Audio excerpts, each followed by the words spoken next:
आपकी सोच में नवीनता और सृजनात्मकता होनी चाहिए।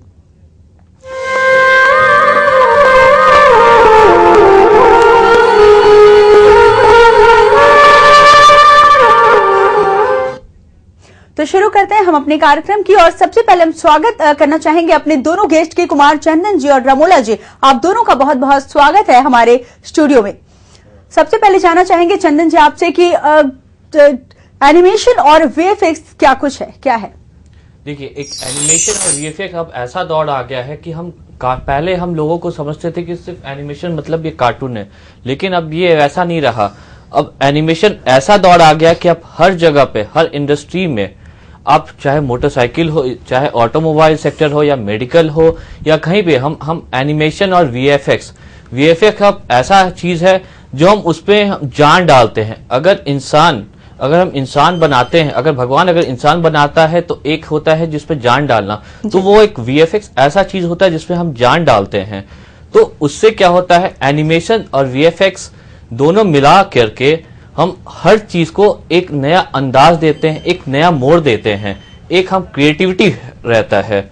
अगर आप देखिएगा नेहा कि हम हर जगह पे, अगर हम मूवी भी देखते हैं, अगर हमने देखा होगा रावण, तो उस पे एक कार्टून भी बनाया था, लेकिन उस पे जितना भी जो शाहरुख खान था या फिर अर्जुन रामपाल था, इधर से उधर जो भागा दौड़ी कर रहा था, गाड़ी का हो रहा था या जो भी कुछ हो रहा था गेम में, हम हर जगह हम एनिमेशन और वीएफएक्स को हम देख रहे थे।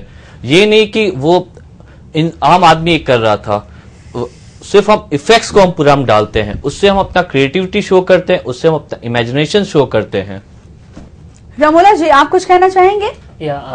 एनिमेशंस एक ऐसा चीज नहीं है जो कि मैं आधे घंटे के शो में आपको पूरा बता दूंगा। बहुत बड़ी चीज है एनिमेशन। अगर हम कोर में जानते हैं तो एनिमेशन कहते किसे हैं? एनिमेशन कहते हैं इल्यूजन ऑफ लाइफ या इल्यूजन ऑफ मोशंस। किसी पे जान डालना, क्या वो आपका ड्राइंग हो, चाहे वो 3D में बना हो कोई भी मॉडल हो, वैसे ही विजुअल इफेक्ट्स जिसे हम कहते हैं वीएफएक्स। आपने देखा होगा क्रिश में ऋतिक रोशन यहाँ से वहां उछल जाता है, और आपने रावण में कितने भी इफेक्ट देखे होंगे, वो सारा पार्ट आता है वीएफएक्स का। सो अब कोई भी इंडस्ट्री इन दोनों के अलावा आगे नहीं बढ़ सकता जब तक ये नहीं होगा।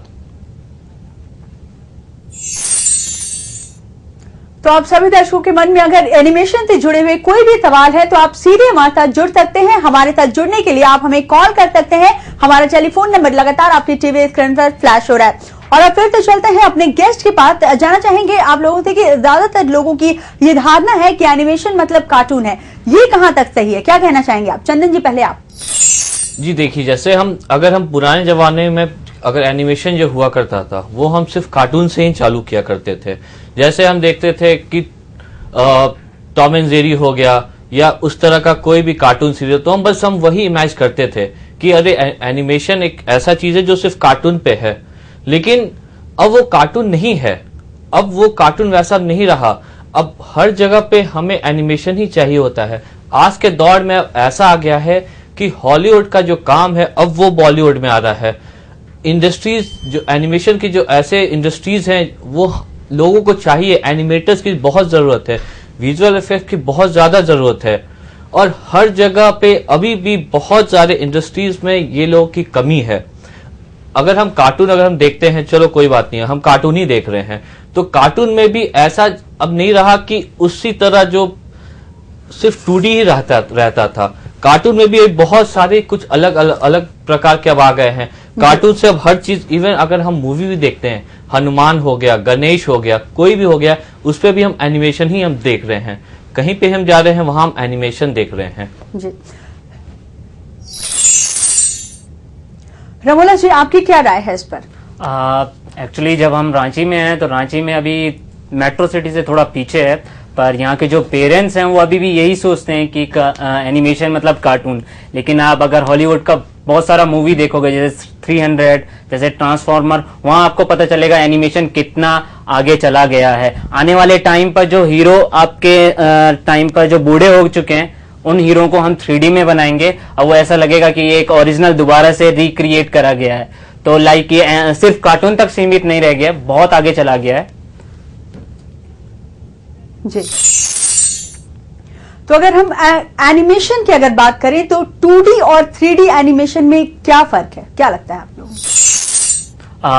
2D मीन्स 2 डायमेंशन होता है, जैसे कि आपने टॉम एंड जेरी देखा होगा, जैसे कि आपने डिज्नी के बहुत शुरू के इवेंट, शुरू के मूवीज देखी होंगी, वो सारा 2D वर्क होता था। 3D मीन्स होता है 3 डायमेंशन, जहां आपको डेप्थ भी आता है। जैसे कि आप पिक्सार की मूवी देखोगे, जैसे कि आप द रामायण इपिक एक जो अभी मूवी आया था वो देखोगे, वो पूरा ऑन 3D में बनता है, 3D एप्लीकेशन में बनते हैं। और 2D जो कार्टून होते हैं वो हम हाथ से ड्रॉन करते हैं, और 3D हम सॉफ्टवेयर के थ्रू हम काम करते हैं। चंदन जी, आपको क्या लगता है, क्या डिफरेंसेस है इन दोनों के बीच में? जैसे जो हमारे जो टेक्निकल इंस्ट्रक्टर हैं, जैसे उन्होंने कहा कि 2D जो है और 2D और 3D दोनों ही अलग अलग हैं। अगर हम देखें 2D को, जो हम हाथ से स्केचिंग ड्राइंग जो कहते हैं उसको, अगर आज के टाइम देखें 2D मतलब होता है हाथ से बना करके फिर उसको हम कंप्यूटर में डालते हैं और तब ऐसा होता है। और 3D ऐसा होता है कि जो हम कंप्यूटर में एक हम मॉड्यूल बनाते हैं, जिसको हम विद टैबलेट, एक टैबलेट होता है जिससे हम ड्राइंग करते हैं, और वो चीज हम उसको कंप्यूटर में शो करके हम उसका हम अलग अलग पोस्चर होता है, अलग अलग बॉडी स्ट्रक्चर होता है, अलग अलग उसका एक्शन होता है, वो चीज रहता है। तो ये आपको 2D और 3D का डिफरेंस है। और इस वक्त एक कॉलर हमारे साथ जुड़ चुके हैं, राहुल। राहुल का ये क्या सवाल है आपका?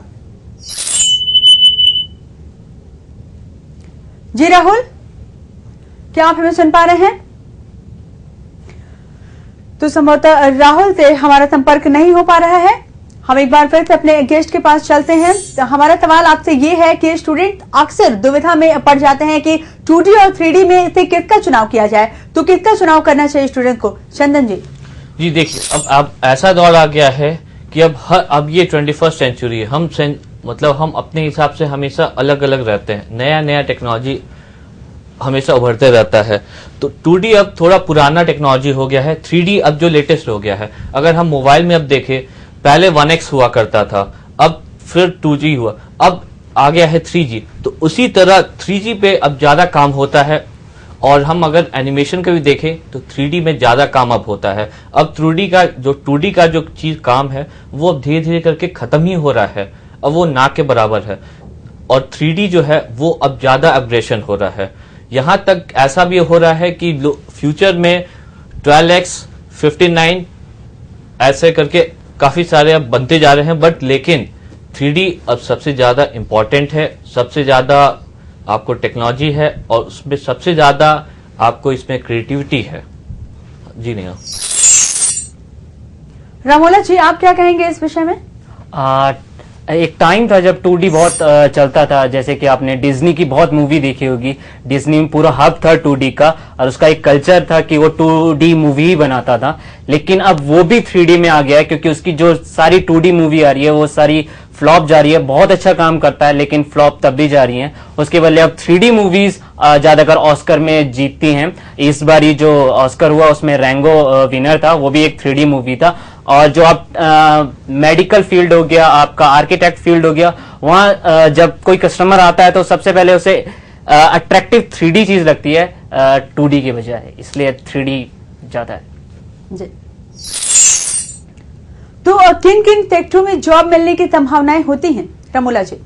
आपको एडवर्टाइजमेंट कंपनी में, आपको प्रोडक्शन कंपनी में, आपको मेडिकल कंपनी में और एजुकेशन कंपनीज में आपको जॉब की संभावनाएं होती हैं। और बहुत सारे हमारे प्रोडक्शन हाउस हैं, जैसे वैभव कुमारेश हो गया, रिदम एंड ह्यूज हो गया मुंबई में, और ये टेक्निकलर हो गया बेंगलोर में।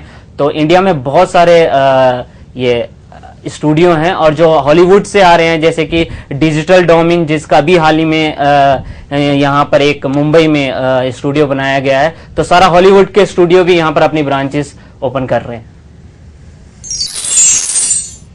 और इस वक्त एक कॉलर हमारे साथ जुड़ चुके हैं, सुमित। सुमित, कहिए क्या सवाल है आपका? पटना और दिल्ली में कौन कौन से कॉलेज हैं एडमिशन के लिए, एनिमेशन कोर्स के लिए? हाँ, पटना और दिल्ली में एक्चुअली जब हम यहाँ पर आए थे तो बहुत सारे बच्चों का ये क्वेश्चन होता था कि हमें बाहर जाना है, बाहर बहुत सारे कॉलेज हैं, दिल्ली में बहुत सारे कॉलेज हैं, दिल्ली में भी मैक है, पटना में भी मैक है, बहुत सारे कॉलेज हैं। लेकिन एक बात याद रखना मिस्टर प्लीज मैं इनका नाम सुमित एक बात याद रखना, आप कहीं बाहर जाते हो, लाइक आप दिल्ली में करने जाते हो, तो दिल्ली ऐसा नहीं है कि दिल्ली पूरा हब है एनिमेशन का हब अगर हम देखें इंडिया में तो वो हैदराबाद है। जैसे कि मैक आपको जो प्रोवाइड करता है वही दिल्ली का मैक आपको प्रोवाइड करता है, वही पटना का मैक आपको प्रोवाइड करेगा, वही रांची का मैक आपको प्रोवाइड करेगा। तो लाइक आपको सारी चीजें एक जैसा ही पर्टिकुलर कोर्स होता है।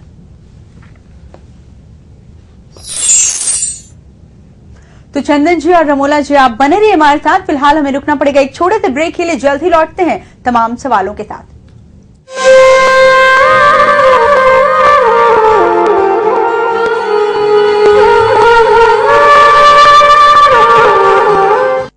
क्या आप bank, MBA, MCA, CSET, SSC की तैयारी कर रहे हैं? क्या रीजनिंग, मैथ, DI समझ में नहीं आ रहा है? तो मिलिए जाने माने एक्सपर्ट रमन झा से। Raman career centre, Uma arcade, circular road, near women's college, 8 block, Ranchi. Contact 98355001। Jharkhand के मुख्यमंत्री का संकल्प, सरकार को पारदर्शी एवं प्रशासन को संवेदनशील बनाना।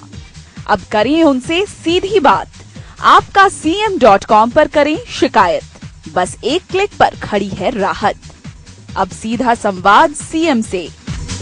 Helpline number 0651-305-9999। आपका CM.com लिंक फेसबुक और ट्विटर पर भी मौजूद।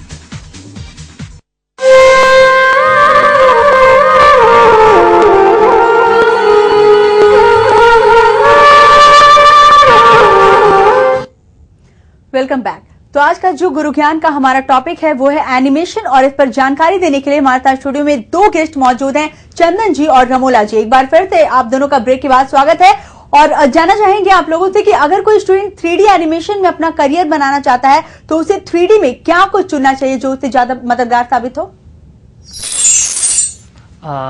3D एक ऐसा फील्ड है जो बहुत ही डिटेल में, इसके अंदर बहुत सारी चीजें होती है। जैसे कि आपको मॉडलिंग करना पड़ता है, आपको टेक्सचरिंग करना पड़ता है, आपको लाइटिंग करना पड़ता है, आपको एनिमेशन करना पड़ता है। जैसे कि आप सोचते हैं कि एक इंजीनियर हो गया, पर आपको नहीं पता वो मैकेनिकल इंजीनियर है या ऑटोमोबाइल इंजीनियर है। उसी तरह हमारा फील्ड भी एक 3D फील्ड है जिसमें अंदर बहुत सारे डिपार्टमेंट होते हैं। कोई कलर करता है, कोई मॉडल बनाता है, कोई एनिमेशन करता है, कोई बोन्स क्रिएट करता है, कोई डायनेमिक यूज करता है। आप किसी भी एक चीज पर फोकस करेंगे तो आप बहुत आगे जा सकते हो।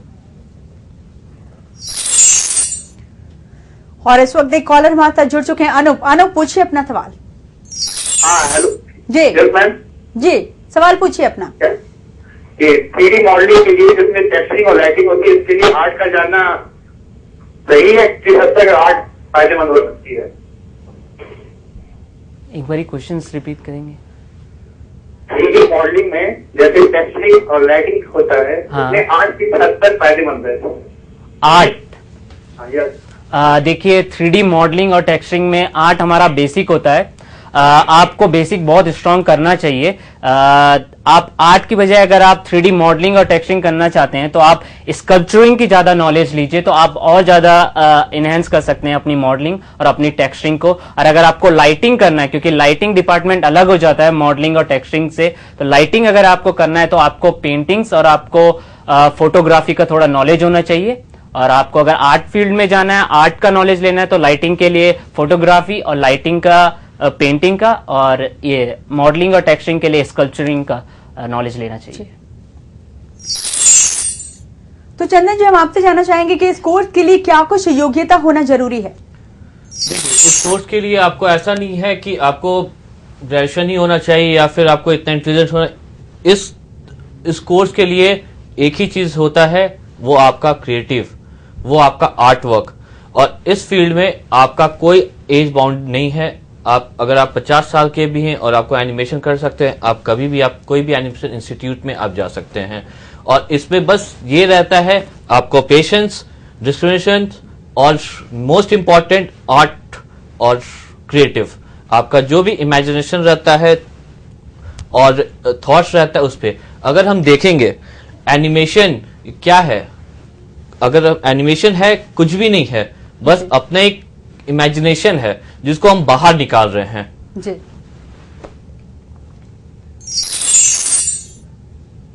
और रमोला जी, इस कोर्स को करने के बाद क्या सिर्फ फिल्म और मीडिया इंडस्ट्री में ही नौकरी मिल सकती है या फिर अलग से भी और ज्यादा संभावनाएं हैं इसमें?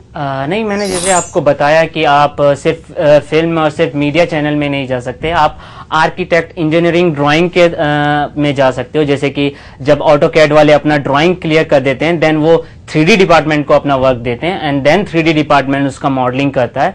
सो और बहुत सारी जगह है, जैसे कि आप मेडिकल फील्ड में जा सकते हैं। जैसे कि कोई साइंस स्टूडेंट अगर कोई हार्ट का नॉलेज लेना चाहता है तो उसे पहले हम 3D एनिमेशन में बनाते हैं। तो यहाँ बहुत सारी चीज आता है, सिर्फ मीडिया और मूवी के अंदर सीमित नहीं है, बहुत ज्यादा अलग दूसरी जगहें हैं जहां आप यूज कर सकते हो इस चीज को।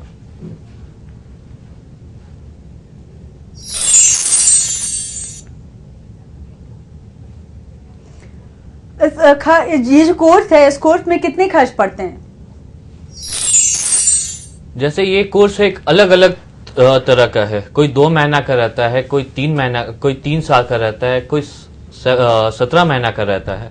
तो उस कोर्स पे जैसे अगर हम 10,000 से लेकर के 2 लाख तक के बीच में खर्च रहता है जी। और ये कोर्स करने से आपको बहुत ही ज्यादा फायदा मिलता है, बहुत ही ज्यादा आप में एक अपने खुद पे एक बहुत ज्यादा प्राउड होता है। और ये कोर्स ऐसा नहीं है कि ये कर लिए हैं तो फिर हमें जॉब मिलेगा कि नहीं मिलेगा, ये पूरे स्टूडेंट्स पे रहता है। अगर उभरना है तो आपको खुद का अपना देखना होगा। रमोला जी, सपोज अगर कोई ग्रेजुएशन कर रहा है तो साथ में ये कोर्स कर सकता है, क्या लगता है आपको? हाँ, जैसे कि सर ने बताया कि क्रिएटिविटी कहीं बाउंड नहीं होता है और क्रिएटिविटी कहीं से भी आ सकता है, चाहे वो ग्रेजुएशन कर रहा हो, चाहे वो 10th कर रहा हो, चाहे वो 12th कर रहा हो। क्रिएटिविटी कहीं से भी आ सकता है, कोई भी कुछ भी बना सकता है और ये पूरा इमेजिनेशन पे ये पूरा फील्ड टिका हुआ है।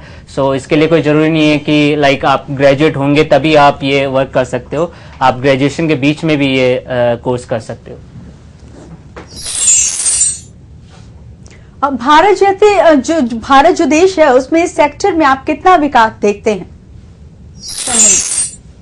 अगर हम विकास की बात करें तो अभी तक मैं आपको अगर परसेंटेज में अगर हम कैलकुलेट करते हैं तो आपको नहीं भी तो 45 से 50% के बीच में आपको अभी तक ये विकास हो चुका है। क्योंकि जो मेट्रो सिटी को अगर हम छोड़ दें, क्योंकि मेट्रो सिटी में इंजीनियरिंग, मेडिकल अब ज्यादा लोग नहीं पूछते हैं, अब लोग ज्यादातर एनिमेशन के दौर में ही जाते हैं। लेकिन अगर हम बिहार, झारखंड, छत्तीसगढ़, एमपी इस तरह अगर हम राज्य में अगर देखें तो यहाँ पे एनिमेशन का बहुत कम है। तो इस हिसाब से हमारी जो परसेंटेज है एनिमेशन के लाइन में ये थोड़ी कम हो जाती है, क्योंकि लोगों को अभी भी एनिमेशन का ज्ञान नहीं है।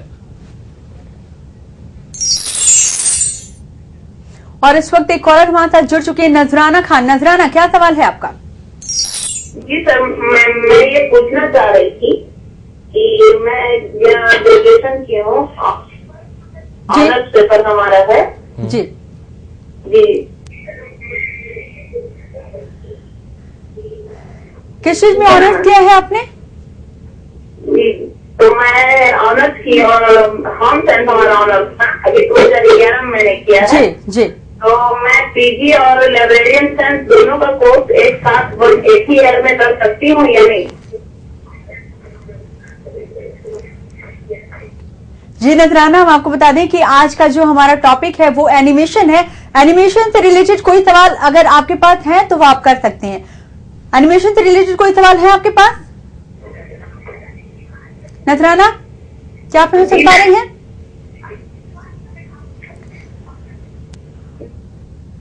तो हमारे साथ जुड़ने के लिए आपका बहुत बहुत शुक्रिया नजराना। बढ़ते हैं आगे, जानना चाहेंगे अपने गेस्ट से जानना चाहेंगे हम कि एनिमेशन या इससे रिलेटेड सेक्टर में एक व्यक्ति कितना तक कमा सकता है? देखिए, अगर हम कमाने की बात करें तो इसका कोई बाउंडिंग नहीं है कि अगर कमाना रहा तो आप 1 लाख से लेकर के 50,000 से लेकर के 10 लाख, आपका जितना आप क्रिएटिव आपको दिखाओगे उतना आप ज्यादा आप आगे बढ़ोगे। अगर मैं अपने एक फ्रेंड की बात करूं जो दिल्ली में रहता है, वो महीना का नहीं भी तो 5 से 6 लाख रुपया कमाता है, क्योंकि उसको पता है कि 5 से 6 लाख में मेरा आराम से जिंदगी गुजर जाता है। और वो है मुजफ्फरपुर का है और वो कुछ ही टाइम में अब वो अपने घर पे रिटर्न हो रहा है, क्योंकि उसको अब हो गया है दिल्ली में बहुत, और दिल्ली में बहुत कर लिया, अब मैं घर पे बैठे बैठे आराम से अपना काम करूंगा, क्योंकि इसमें ये नहीं होता है कि आपको इधर भागना होता है, इधर भागना होता है। और एक चीज और मैं कहना चाहूंगा कि इस इंडस्ट्रीज में आज जो रहते हैं एनिमेटर्स रहते हैं, वीएफएक्स एक्सपर्ट्स रहते हैं, सुपरवाइजर्स रहते हैं, ये लोग को पब्लिक फेम नहीं चाहिए होता है, ये लोग को इंडस्ट्री फेम होता है, इंडस्ट्री फेम चाहिए होता है। ये लोग अगर कहीं पे भी इंडस्ट्री में अगर नाम ये लोग ने कमा लिया, उसके बाद फिर क्या है, आप पर सेकंड से आप कमा सकते हैं। आप चाहे तो पर सेकंड का आप 1000, 2000, 50,000 जितना आप में क्रिएटिविटी है उसके हिसाब से अपना कमाई का जरिया आप बना सकते हैं इसको। जी रमोला जी, हम आपसे जानना चाहेंगे कि जो गेम इंडस्ट्री का जो बाजार है वो बहुत तेजी से बढ़ रहा है, तो इसके बारे में कुछ बताना चाहेंगे आप? हाँ, जैसे कि आजकल का टाइम है कि ज्यादातर बच्चे पूरा 3D गेम की तरफ भागते हैं। जैसे कि आपने कॉल ऑफ ड्यूटी या आपने GTA वाइस सिटी या GTA 5 आपने बहुत खेला होगा, ज्यादातर रॉक स्टार के देखा होगा। EA स्पोर्ट का हैदराबाद में जो स्टूडियो लगा हुआ है, इवन बेंगलोर में भी उनका स्टूडियो है। तो लाइक EA स्पोर्ट हो गया, रॉक स्टार हो गया, जितने भी पूरे गेमिंग इंडस्ट्री है वो सारे इंडिया में आकर अपना स्टूडियो लॉन्च करते हैं। एंड देन एक सबसे बड़ा कंपनी है इंडिया का जेंगा करके, जिनके क्रिएटिव हेड हेमंत व्यास हैं। तो इस टाइम जो गेमिंग का सेक्टर है वो बहुत ज्यादा बूम कर रहा है, और इवन आगे भी वो बहुत ज्यादा बूम करेगा। और इस वक्त पूजा जुड़ चुके हैं हमारे साथ। पूजा, कहिए क्या सवाल है आपका? सर मैं पूछना चाहती थी कि क्या इंटर IIT करते हुए भी इस कोर्स को किया जा सकता है?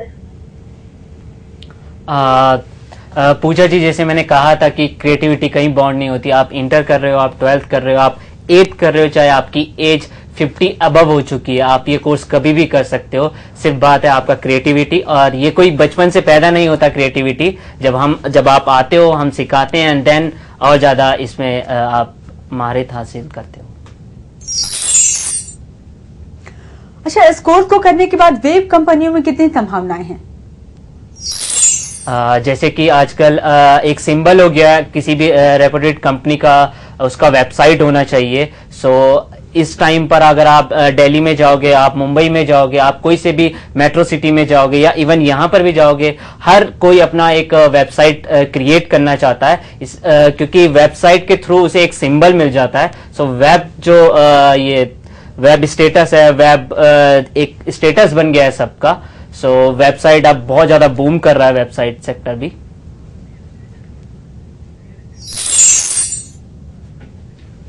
और रियल एस्टेट में नौकरी की कितनी संभावनाएं हैं इस कोर्स को करने के बाद? जैसे कि मैंने कहा था कि आप ऑटो कैड करने के बाद, जब ऑटो कैड ड्राइंग आर्टिस्ट जब ड्राइंग कर देता है, तो वो सबसे पहले अपना वर्क जो दिखाता है बिल्डर्स को दिखाता है, और बिल्डर्स को ड्राइंग समझ में नहीं आती, वो सीधा देखना चाहते हैं, वो अट्रैक्ट होना चाहते हैं प्रेजेंटेशन के थ्रू। वो प्रेजेंटेशन का वर्क हमारा 3D फील्ड करता है। हम उस पर 3D मॉडलिंग, लाइटिंग करके ऐसा वर्क करते हैं जैसे वो ओरिजिनल लगता है। सो वो व्यूअर्स भी जब उसे देखते हैं, जो आपका अपार्टमेंट लेने वाला है या जो शॉपिंग मॉल क्रिएट करना चाहता है, वो जब देखता है तो वो एक अट्रैक्ट होता है। और इस वक्त विनोद कुमार जुड़ चुके हैं हमारे साथ। विनोद, पूछिए अपना सवाल। हेलो जी, हम तो पूछे थे जी, क्या सवाल है आपका? क्या सवाल है आपका? मेरा सवाल है कि इस आदमी का कैरियर क्या है? एनिमेशन में क्या करियर है? मैंने विनोद जी जैसे आपको कहा कि इसमें बहुत ज्यादा आपको मैंने पहले बताया था कि इसे करके आप मेडिकल फील्ड में जा सकते हो, आप इंजीनियरिंग फील्ड में जा सकते हो, आप एजुकेशन फील्ड में जा सकते हो, आप मूवी के फील्ड में जा सकते हो, आप मल्टीमीडिया के फील्ड में जा सकते हो, आप ग्राफिक के किसी भी सेक्टर में जा सकते हो। तो इसका बहुत ज्यादा बहुत बड़ा सेक्टर है, ये कहीं एक जगह सीमित नहीं हो जाता है, इसका बहुत सारे राहें खुलती है इस कोर्स करने के बाद।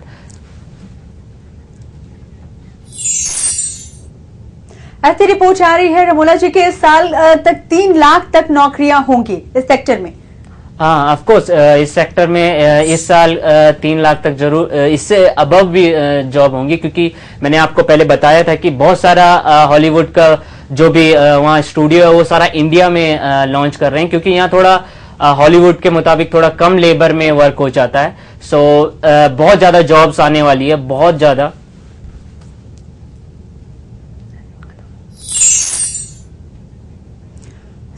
एनिमेशन का बाजार अब बहुत तेजी से फैल रहा है और भारत भी इसे अछूता नहीं है, तो इस फील्ड में नया मुकाम हासिल करने के लिए क्या कुछ करना चाहिए, चंदन जी?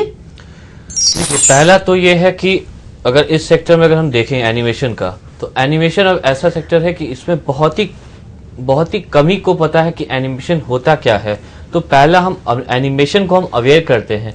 जैसे लोग सिर्फ इंजीनियरिंग मेडिकल की तरफ ही भागते हैं या बीकॉम करते हैं, उससे आप क्या कर लेते हैं? उससे सिर्फ आप या तो इंजीनियर बन सकते हैं, या अगर मेडिकल में आप गए तो अपना खुद का आप क्लिनिक कर सकते हैं। लेकिन अगर एनिमेशन के अगर हम सेक्टर में अगर हम घुसते हैं, तो इसमें हमारे पास बहुत सारे रास्ते हैं, बहुत सारे रास्ते हैं। आप चाहे तो मेडिकल में जा सकते हैं, आप चाहे तो आर्किटेक्चर में जा सकते हैं, आप चाहे तो ऑटोमोबाइल में जा सकते हैं, या तो अपना खुद का प्रोडक्शन हाउस में आप अपना प्रोडक्शन हाउस बना करके।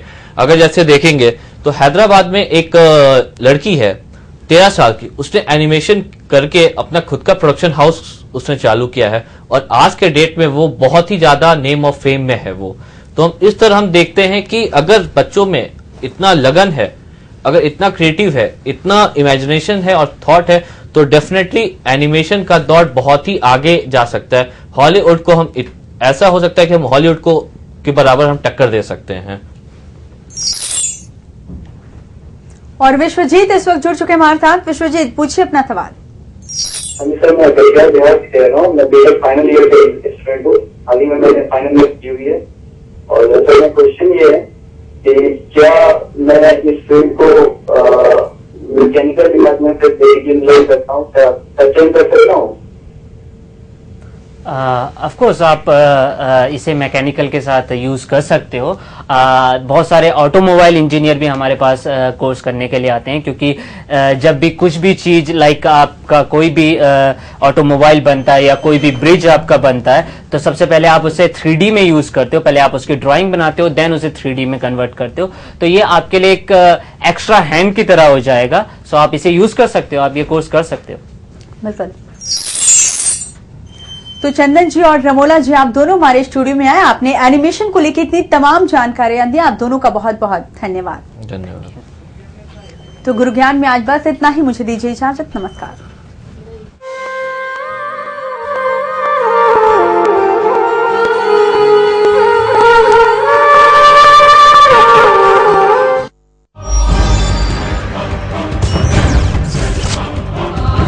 संवेदनशील बना सके, वो किसी को भी घायल कर सकता है, किसी को भी टॉर्चर कर सकता है। कितना को देंगे तो वही जानते हैं। हमको अगर कोई छेड़ेगा तो हम छोड़ेगा नहीं। ईर्ष्या, डाह, जलन, छाती फट रहा है।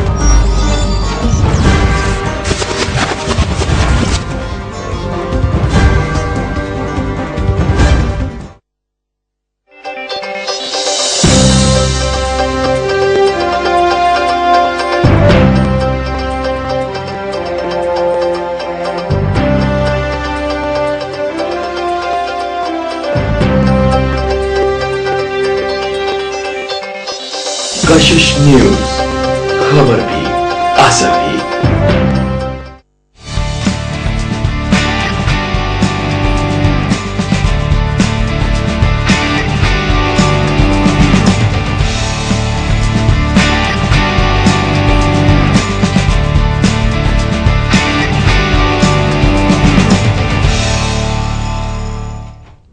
नमस्कार, मैं हूं रश्मि और बहुत बहुत स्वागत है आपका हमारे होली के रंगों से सराबोर फुल ऑन एंटरटेनिंग शो झांकते रहो में। आज हम सब मिलकर करेंगे होली का धमाल, वो भी छोटे पर्दे के सितारों के साथ। फागुन के रंगों में डूबी सुरों की ये रंगोली, आइए हम भी इनके संग मनाए जश्न। देखें टेलीविजन पर फगुआ के राग से सजी सितारों की ये होली।